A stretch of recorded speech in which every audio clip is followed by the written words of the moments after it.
my daughter-in-law took the gift I gave my son and said, "Cheap trash," and threw it on the floor right there at Christmas dinner. Her mother laughed and looked at me with contempt. I didn't say a word. I just withdrew my investment, arranged for the BMW to be picked up, and told him, "From now on, you are on your own." She went pale instantly. It was 9:15 p.m. on December 24th. My house in Denver smelled of hot cider and freshly baked turkey. There were 22 people seated around that table that I myself had decorated for 3 full days. Gold lights, poinsettias, embroidered tablecloths that I inherited from my mother. And in the midst of all that effort, all that silly hope I still held in my chest, my daughter-in-law took my grandfather's watch, that pocket watch that had survived 4 generations of my family, and tossed it on the floor as if it were an empty wrapper. "This," said Jessica, holding the blue velvet box between 2 fingers as if it burned her. "Seriously, Ellie. A scratched old watch." Her voice cut through the air. The conversation stopped. Someone dropped a fork. "It's cheap trash." Those 2 words came out of her mouth so naturally that it took me seconds to process what she had said. Then came the gesture. She took the watch, lifted it for everyone to see, and let it fall. The sound was dull, final. I looked at my son. Scott was sitting next to her with his eyes glued to his plate. He didn't look up. He didn't say a word. His hands trembled slightly, but he did nothing. Absolutely nothing. And then I heard the laughter. Brenda, Jessica's mother, covered her mouth with one hand, but she couldn't contain the burst of laughter. She looked at me from across the table with those small eyes full of mockery. "Oh, Ellie," she said through her laughter. "You're so dramatic. Couldn't you buy something decent for your son, something actually worthwhile?" I felt the blood rush to my head. The air became thick as every pair of eyes at that table watched me, waiting for my reaction. My sister, Susan, stood up immediately. "That is enough. Who do you think you are to... This is a family matter." "Susan," Jessica interrupted coldly. "Don't get involved where you're not wanted." The silence that followed was worse than any scream. I knelt down slowly. I picked the watch up off the floor. The crystal was broken, the face intact, but full of dust. I wiped it with the napkin on my lap and put it in the pocket of my dress. Then I stood up. I didn't tremble. I didn't cry. Something inside me had broken. Too, but in a different, definitive way. I took my phone out of the purse hanging on the back of my chair. Everyone was looking at me. Jessica was smiling smugly. Scott still hadn't looked up. I dialed the first number. "Good evening, Mr. Rodriguez," I said in a quiet voice. "I'm sorry to call on Christmas Eve. I need you to recover a vehicle. A BMW 5 Series license plate, XYZ 923K tonight." "Yes. Now." Jessica's smile began to fade. I dialed the second number. Gary. It's Eleanor Stone. Yes. Merry Christmas to you. 2. I need you to remove Scott Stone from all corporate accounts immediately. No. It's not a mistake. Do it now. Jessica stood up. Wait. What are you doing? I didn't answer her. I dialed the third number. Telephone banking. Good evening. I need to freeze 2 credit cards in my name ending in 4,000, 156 and 8,923. Yes. I'm sure. Mom. Scott finally spoke. You're overreacting. Jessica was just... I looked at him. I really looked at him, and I didn't recognize the man in front of me. You had 38 seconds. I told him. 38 seconds while your wife trampled on the memory of your great-grandfather. Of my grandfather. Of the man who taught me everything I know. And you didn't say anything. My voice didn't rise in volume. It didn't need to. Jessica. Scott. I looked at both of them. From this moment on, you are on your own. Jessica let out a nervous laugh. What does that mean? Are you going to kick us out? This is your house. Right? We live here. 2. You can stay as long as you want, I replied. But you won't receive $1 more from me. I walked over to where Mr. Time, Jenkins, my lawyer, was sitting next to my sister. I touched his shoulder. Roderick, are you free tomorrow morning? He nodded, understanding immediately. I need to update my will. Jessica's face lost all color. And there, in that perfect instant of absolute silence, I knew I had made the best decision of my life. But to understand how I got to that point, to understand why that watch represented my red line, I have to tell you the whole story from the beginning. If this story touched something in your heart, stick around until the end, because what comes next is going to leave you speechless. My name is Eleanor Stone, and I am 67 years old. I was not born rich. I didn't inherit anything easily. Every dollar I have in the bank carries the weight of my cracked hands and my sleepless nights. I grew up in Phoenix in a small house behind a hardware store that smelled eternally of fresh paint and machine oil. My grandfather, Frank, was the owner. A man with enormous hands and few words, who taught me more with his actions than with his advice. Ellie, he would say to me while I helped him organize screws in wooden drawers. Honest work will never make you rich overnight, but it will give you something that easy money can never buy: dignity.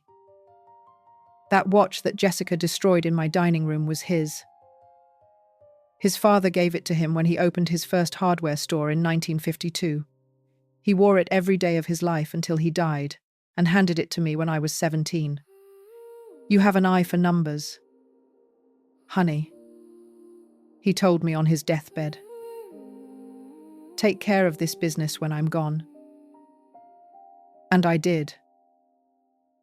I married David Stone when I was 23. He was a good man.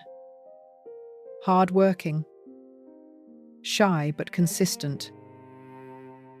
We took over the hardware store together, and for 18 years we built something solid. Not spectacular, but sufficient. We had one son, Scott, my only child. David died when Scott was 14, a sudden heart attack while he was unloading bags of cement on a Tuesday afternoon. He didn't even make it to the hospital. I was left alone with a teenager, a hardware store that was sinking in debt, and a hole in my chest that I thought would never close. For 6 months, I didn't know if we would survive. Suppliers were demanding past due payments. Customers were going to the bigger stores. Scott cried every night, asking for his dad. One morning, sitting in the hardware store office surrounded by unpaid bills, I took out my grandfather's watch. I opened it. Inside, he had engraved something I had never paid attention to. Courage is in continuing when everyone else gives up. I closed the account books. I dried my tears. And I got to work. I renegotiated every debt. I looked for new suppliers. I learned to carry heavy bags myself when there was no money for employees.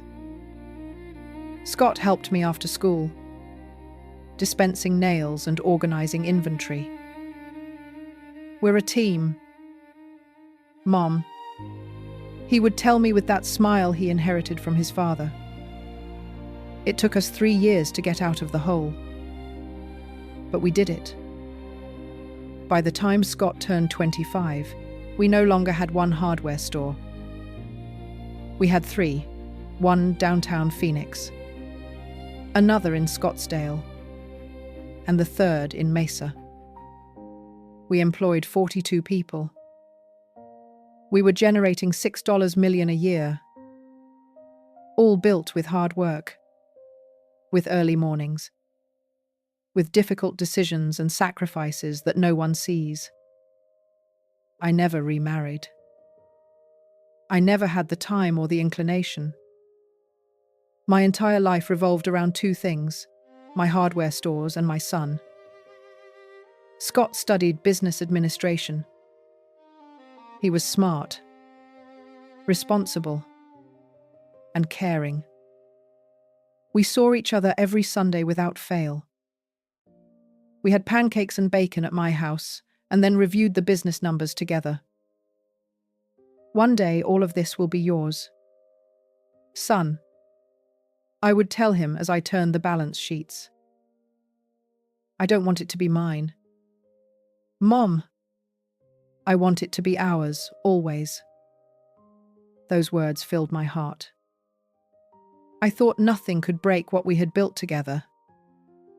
I believed a son's love was unbreakable. But then she arrived. Jessica Hayes appeared in our lives 4 years ago at a construction materials exhibition at the Phoenix Convention Center. Scott was 33. She was 29. Tall, thin, straight, dark hair, always perfectly styled, expensive clothes, impeccable nails, a practiced smile. She introduced herself as a brand consultant for family businesses. She had elegant business cards and a social media profile full of photos in luxurious restaurants, trips to Maui beaches, and designer bags. Lifestyle influencer, she called herself.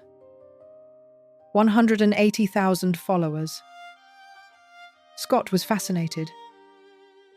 I felt something cold run down my back from the first moment I saw her look at me. Her eyes evaluated me up and down in 3 seconds. Calculating, measuring, cataloguing. She didn't like me, and I didn't trust her either. But my son was in love.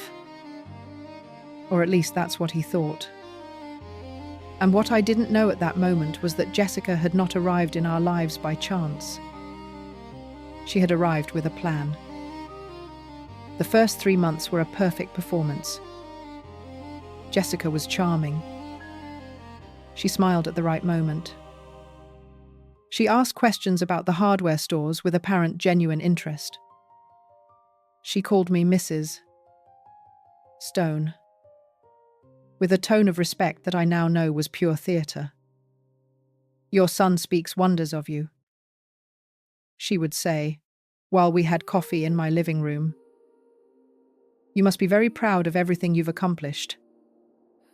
And I, like a fool, softened. Scott brought her home every weekend. We had dinner together. She praised my food, although I noticed she barely took a bite. She always had some trendy diet. She always had an excuse. But there were things that didn't add up. One afternoon, Scott casually mentioned that Jessica lived in an apartment in Beverly Hills, one of the most exclusive areas in Phoenix. Rent $4,500 a month. "And what exactly does she live on?" I asked him that night after she left. "From her social media. Mom. She has sponsorships, collaborations with brands." "Brands of what?" "Clothes, cosmetics, restaurants. I don't know exactly." That vagueness bothered me, so I did what any mother would do. I investigated. Her Instagram profile was impeccable. Professional photos, captions in English and Spanish, tags for 5-star hotels, and very expensive boutiques. But when I looked closely, something didn't quite fit. The comments were generic. The likes seemed real. But the genuine interactions were scarce. And above all, none of the brands that supposedly sponsored her mentioned her on their own accounts. I asked my niece, Mia, who works in digital marketing. "Aunt." She told me, after reviewing, the profile. "This smells like bought followers. Look at the growth patterns. And these photos in hotels. I bet they are day visits or free trials. This does not generate the money she claims." I couldn't sleep that night. The next day, I invited Jessica to lunch. Just the two of us. "Tell me about your family," I said, while we shared some tacos at a place near the hardware store. Her face tensed for a fraction of a second before recovering her smile. "My mom lives in Houston. She's a widow like you. My dad died 6 years ago. And what does she do? She's retired. She has her pension. Siblings? No. I'm an only child." "And what did you study?" Another barely noticeable pause. "Communications at Houston University." Everything sounded correct. But there was something in the way, she answered, as if she were reciting a learned script. "Jessica," I said with all the warmth I could fake. "I know Scott is very excited about you, and I just want him to be happy." She nodded with those eyes that didn't smile, even though her mouth did. "But I also want you to know something." I leaned forward slightly. "My son is everything I have, and I have worked my entire life to give him a future. So I need to be sure that whoever is by his side loves him for who he is, not for what he has." Her expression changed. Just for an instant. A flash of something cold and calculating crossed her gaze. Then she let out a soft, almost sad laugh. "But Ellie, I understand your concern. Really. But I promise you that I love Scott. I'm not interested in his money." "Liar." I knew it at that moment, but I didn't have proof. Only intuition. That night, I spoke with Scott. Son, I think you should slow down. You barely know her. His reaction surprised me. Why do you always do this? Mum? His voice sounded tired. Frustrated. You're never satisfied with anyone. No girlfriend of mine has ever been enough for you. That's not true. Yes, it is. Laura wasn't educated enough. Patricia was too quiet. And now Jessica. What is she? Too pretty. Too successful. It's not that. It's just that something doesn't feel right. Something. He repeated bitterly. Something you can't explain. Just a feeling. Mothers just know. No. Mom. Mothers are overprotective. I'm 33 years old. I'm not a kid anymore. Those words hurt me more than I expected. I just want you to be happy. Then let me live my life. He left my house, slamming the door. We didn't speak for a week. The longest week of my life. When he finally called me, I heard something different in his voice. Something new. Mom, I need to tell you something. My heart stopped. I proposed to Jessica, and she said, yes. The world tilted beneath my feet. When? Last night. I want you to be the first to know. I should have screamed. I should have begged him to wait. But his voice sounded so happy. So excited. Congratulations, son, I murmured. If she makes you happy, then she makes me happy. Another lie. But this time, I said it out of love. That night, sitting in my empty kitchen, I held my grandfather's watch in my hands. I don't know what to do, I whispered into the air. I don't know how to protect him without losing him. But it was already too late. Jessica had won the first battle, and I didn't even know we were at war. Because what came next would teach me that my worst suspicions fell short. The wedding was set for 6 months later. 6 months that Jessica used to transform herself into the perfect bride. She posted photos of her and Scott with mushy captions. The love of my life. My forever future. Every image calculated to the millimeter. Her followers went wild. The comments multiplied. And she responded to each one with that false sweetness that already made me sick. But what happened away from the cameras was another story. Mrs. Stone.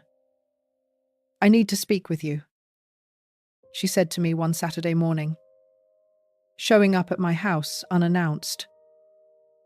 She brought a thick folder, opened it on my dining room table, and began pulling out papers. I've been looking at options for wedding venues. Scott and I want something elegant, intimate, special. She showed me photos of an estate on the outskirts of Phoenix. Impeccable gardens, fountains, ballrooms with crystal chandeliers. It's beautiful, I admitted. The full package costs $850,000. My breath caught. $850,000. It includes everything. Banquet for 200 guests. Premium open bar. Decoration. Live music. 5-tier cake. She spoke as if reading a menu. Scott says you wanted to help with the expenses. Yes. Of course, I want to contribute. But that amount, it's a once-in-a-lifetime thing. Mrs. Stone. Her smile didn't reach her eyes. Besides, you have 3 successful hardware stores. I know you can afford it. There it was. The first direct hit. She didn't ask. She didn't suggest. She assumed. Let me discuss it with Scott, I said, trying to maintain my composure. We already discussed it. He agrees. We just need you to confirm. I felt cornered in my own house. In the end, I agreed because refusing meant being the stingy mother-in-law who ruined her only son's wedding. $850,000, almost everything I had saved that year. The wedding was exactly as Jessica planned it. Perfect for Instagram. Cold in person. I sat in the front row wearing a dress I bought especially for the occasion. Watching my son marry a woman who I knew deep down in my soul did not love him. During the waltz, Scott searched for me with his gaze and smiled.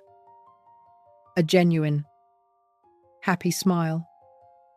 And I smiled back, swallowing all my doubts.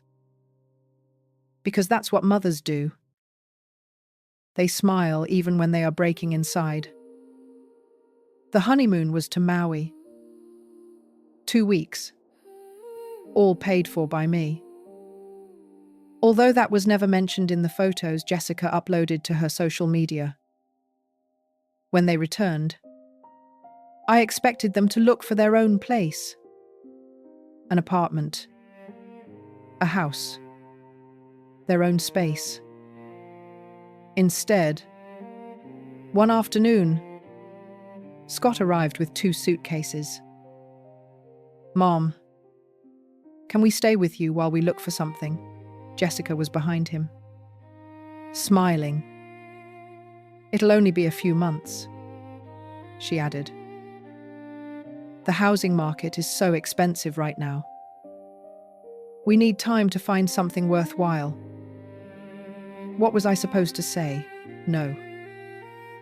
Of course. Son, this will always be your home. The months turned into a year, then 2, and staying temporarily turned into a permanent occupation. Jessica began to change things. First, it was small details. A new vase here. Different cushions there. To modernize a little. Mrs. Stone, with all due respect, but your decor is very traditional. Then there were bigger things. She wanted to paint the living room grey instead of the beige I had chosen. It's more elegant, more contemporary. One day, I came home from work and the photo of my wedding to David, which had been on the living room wall for 25 years, was gone. Where is my photo? I asked, trying to keep calm.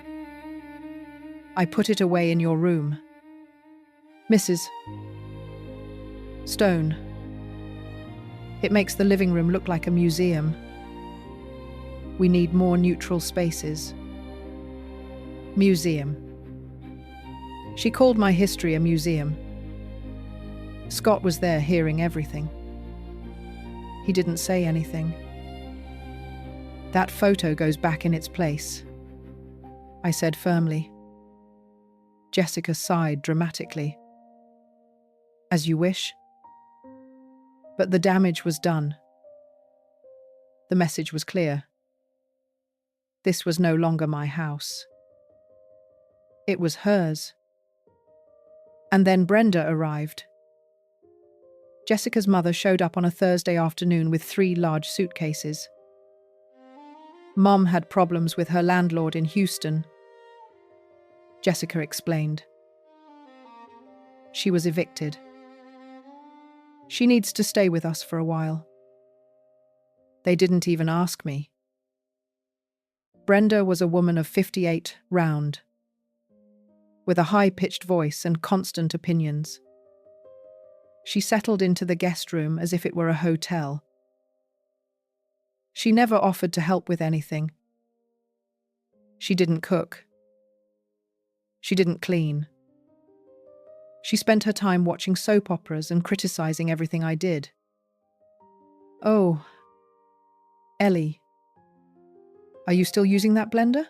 It's so old. Ellie, you should change those curtains. They look like they're from the 82nds. Why don't you hire someone to help you with the yard? It looks neglected. And Jessica backed her up on everything. They laughed together. They whispered quietly when I walked by.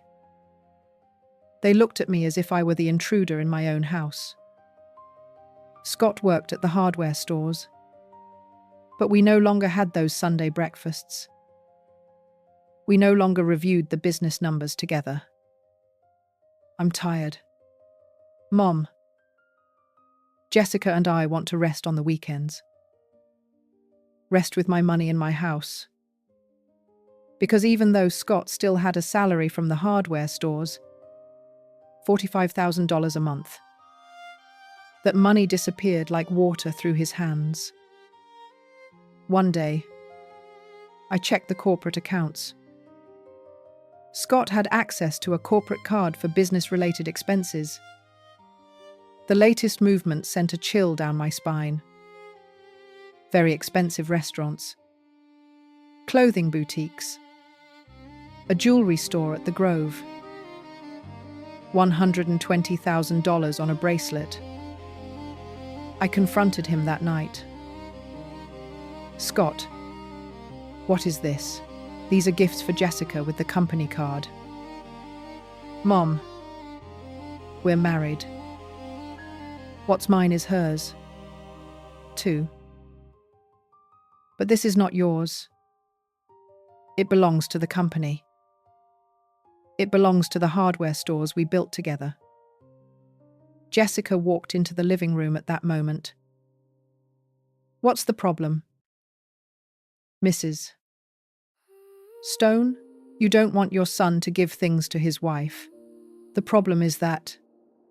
The problem, she interrupted me, is that you treat Scott as if he were still a child. As if he needed your permission for everything. Tears instantly welled up in her eyes. A talent she mastered perfectly. I just want you to accept me. To trust me. But you always see me as an enemy. Scott immediately hugged her. There. Honey. Calm down. And then he looked at me with reproach. Mom, you need to stop controlling everything. That night, I cried in my room in silence so no one would hear me because I was losing my son. And the worst thing was that he didn't even realize it. The change was so gradual that I almost didn't notice it. Like when you boil a frog alive. If you turn up the heat suddenly, it jumps out. But if you increase it degree by degree, it stays there until it's too late. That's how I lost Scott. Sundays had been sacred for 33 years. Since he was a child, we had breakfast together. Ranch-style eggs, sweet rolls, hot coffee brewed the traditional way. We talked about everything. About life. about the business, about his dreams. But after the wedding, those Sundays began to be cancelled. Mom, Jessica isn't feeling well. Maybe another day. Mom, we have plans with Jessica's friends. Mom, we need time for ourselves as a couple. At first, I understood. They're newlyweds. I thought it's normal, but another day never came. The calls also changed. Before, Scott called me every day just to say hello, to ask me how my day had been. Now, if I didn't call, days would pass without talking. And when I did, the conversations were short, cold. Everything okay? Son? Yes. Mom? Just busy. Busy doing what? We can see each other. Talk to you later. I have to hang up. Click. One Saturday, my dear friend Carol invited me out to lunch. We went to a restaurant downtown. And while we waited for our food, she put her hand on mine. Eleanor, what's going on between you and Scott? Why do you ask?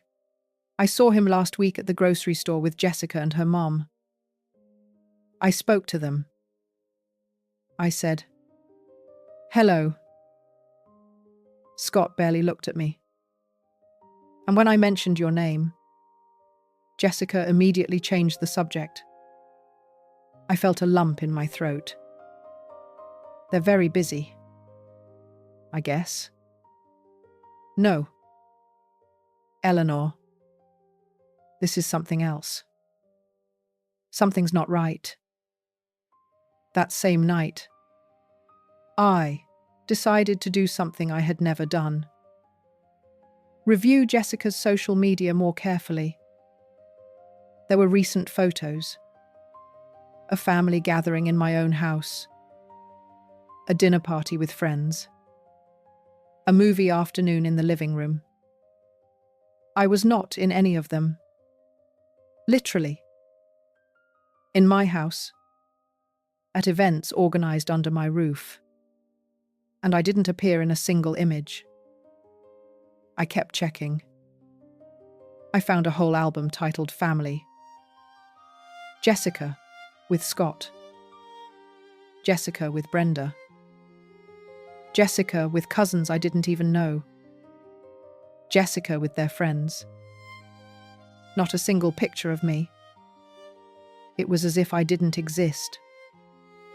I decided to talk to Scott face to face without Jessica present. I waited for him one afternoon outside the Scottsdale hardware store. When he came out and saw me, his expression wasn't joy. It was annoyance. Mom, what are you doing here?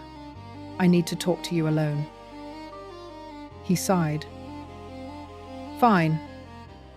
But make it fast because I'm supposed to pick up Jessica. We went to a nearby coffee shop. I ordered 2 coffees that neither of us touched. Scott, I feel like I'm losing you. Don't start. Mom. Let me finish. Please. My voice broke. We don't talk anymore. We don't see each other anymore. And when we are together, I feel like you're miles away. It's because you don't make it easy. I don't. What did I do? You constantly make Jessica feel bad with your comments, with your looks, with your attitude. What comments? What attitude? She tells me everything. Mom, how you correct her, how you criticize everything she does, how you make her feel that she is not enough for me. I was speechless because none of that was true. Scott, I would never. I know it's hard for you. Okay? I know that for years it was just you and me. But I'm grown up now. I have my own family now. And I need you to respect that. Your own family, I repeated. Feeling the words cut me. And what am I? That's not what I meant. Then what did you mean? He ran his hands through his hair. Frustrated. You meant that I'm no longer a part of your life. That Jessica is your priority. And I'm just the woman who lives in the same house. The one who pays the bills. The one who keeps the business running while you spend on luxuries. Now you're overreacting. Overreacting. Scott, I've covered over $1 million in expenses that aren't mine. The BMW. The clothes. The trips. The restaurants. The jewelry. I pay for everything while Jessica shows off a life on social media that she doesn't pay for herself. His jaw tensed. It's not all about money. Mom, you're right. It's not about money. It's about respect. It's about valuing what you have. It's about... My phone vibrated. A message from my trusted employee, Gary. Mrs. Stone.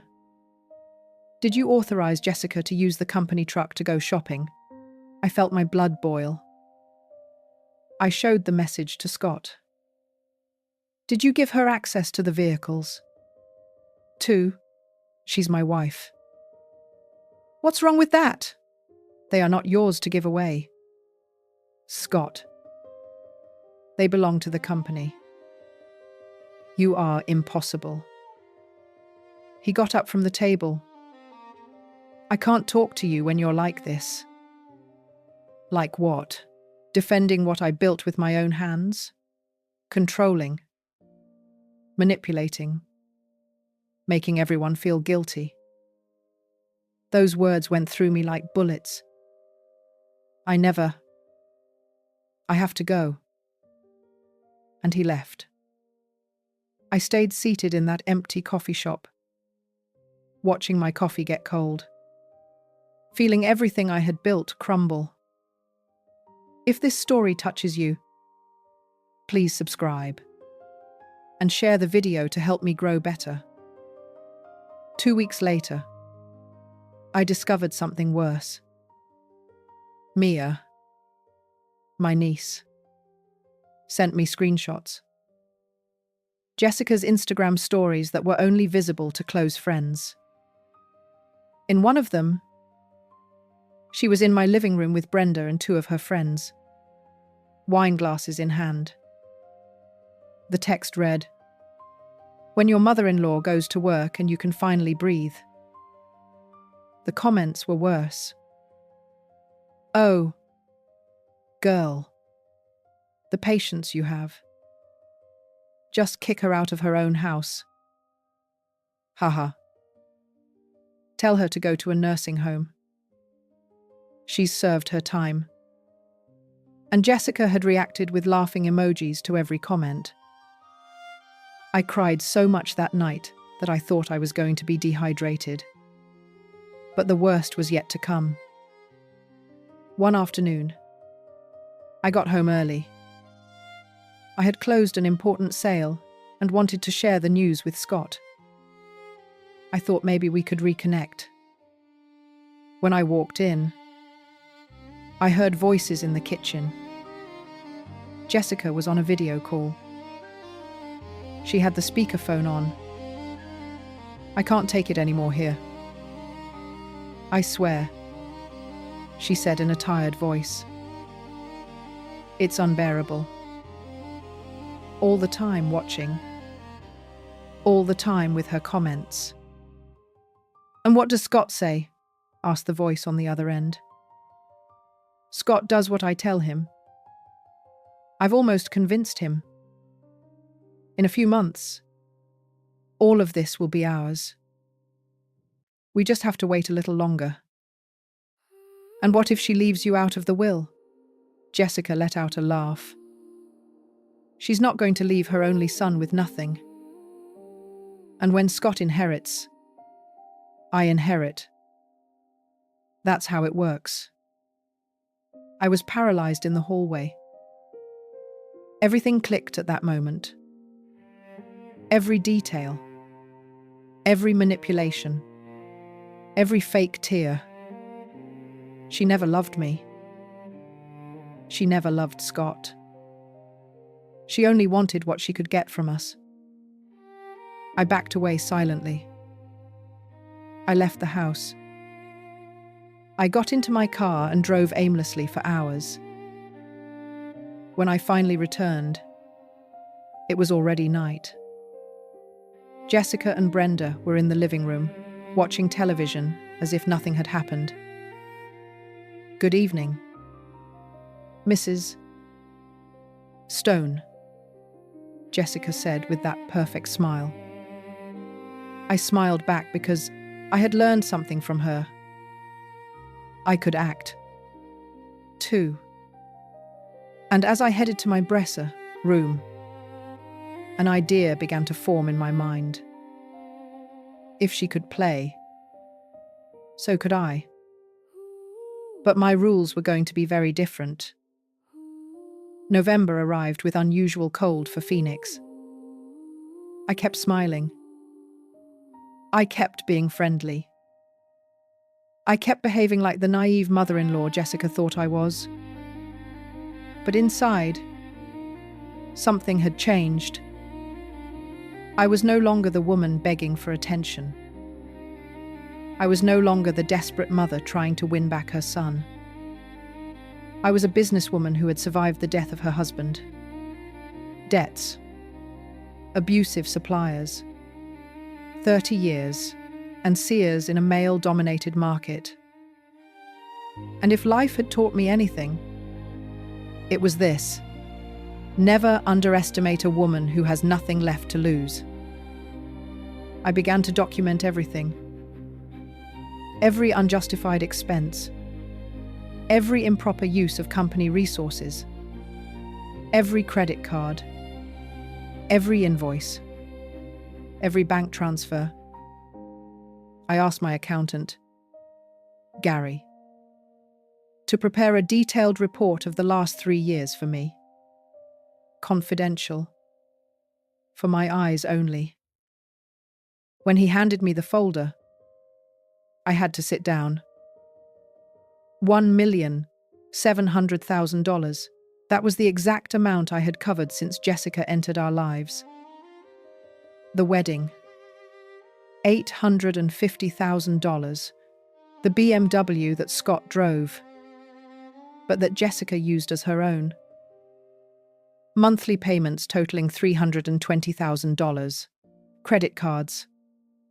$410,000. Clothes. Restaurants. Trips. Jewelry. Spas. Beauty salons. The rest. And Scott had no idea of the real magnitude. Because Jessica managed his money. She reviewed his bank statements. She controlled every dollar that came in. To better manage our expenses. She had told him. How convenient. One night, while reviewing those numbers in my office, my sister Susan called me. "Eleanor, are you okay? You seem strange lately." "I'm fine." "Liar. I've known you since you were born." "What's going on?" And then for the first time in months, I broke down. I told her everything. The manipulation. The isolation. The conversation I heard. The numbers I had just discovered. Susan was silent for a moment. And what are you going to do? I don't know yet. But something has to change. Well, I support you in whatever you do. But be careful. Sister. That woman is dangerous. I know. That's why I have to be smarter than her. December arrived. And with it, the social pressure of the holidays. Jessica began talking about Christmas dinner weeks in advance. This year, we should do something big. Mrs. Five here. Stone. Invite the whole family. My friends. Too. It would be perfect for my social media. Of course. Her social media. Sounds good to me. I said calmly. I'll take care of everything. Her surprise was evident. She expected resistance. Really? Of course. It will be my Christmas gift to you. The following days, I dedicated myself to planning. I hired a catering service. I bought decorations, Christmas lights, a huge tree that reached the ceiling of the living room. I spent $38,000 on that dinner. Jessica supervised everything with a critical eye. These flowers are too simple. Mrs. Fivehead. Stone. You should put white roses. The table looks very traditional. It needs a more modern centerpiece. Aren't you going to get a professional photographer? All my friends will want photos. I nodded at everything. I smiled. I indulged. Brenda also had opinions.